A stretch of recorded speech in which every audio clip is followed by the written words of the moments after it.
rappeler, bon, vous avez répondu à pas mal de questions que j'envisageais de vous poser, mais je voudrais rappeler quand même qu'en France, la séparation stricte de l'expertise et du contrôle en matière de sûreté nucléaire est une conséquence des suites de Tchernobyl afin de restaurer la confiance du public dans le système de gestion des risques nucléaires. Alors les craintes évoquées particulièrement au sein de l'IRSN par le personnel que nous avons auditionné et les syndicats sont de plusieurs ordres, mais portent notamment sur l'inquiétude d'aboutir à une dilution de l'indépendance et de la rigueur de l'expertise scientifique. Par ailleurs, l'IRSN relève du droit privé dans une structure qui est l'ASN, qui compte pour sa part environ 500 fonctionnaires.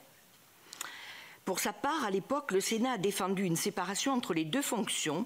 pour garantir l'indépendance de l'expertise scientifique.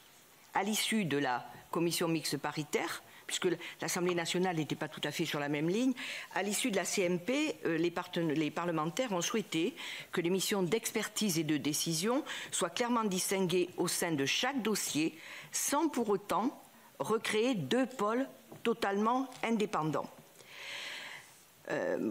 Monsieur Abadie, moi, alors que le calendrier de cette fusion était prévu pour le 1er janvier 2025, une date qui a été jugée irréaliste par les syndicats, vous avez annoncé que l'année 2025, et à juste titre, serait une période de transition avec une mise en place progressive de l'organisation au sein de la future ASNR. Il s'avère que le rapport technique et humain prévu par la loi est censé détailler les modalités de cette fusion, n'a pas encore été publié et comme cela a été évoqué, avec un bouclage budgétaire qui semble problématique. Alors bon,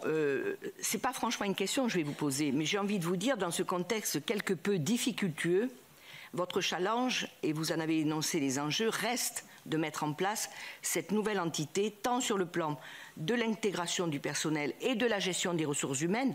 qui revêt un caractère dans cette nouvelle structure particulièrement important, que sur les aspects financiers et budgétaires qui ont été évoqués, et précisément tout cela au moment où l'État relance le nucléaire, les EPR et aussi les SMR.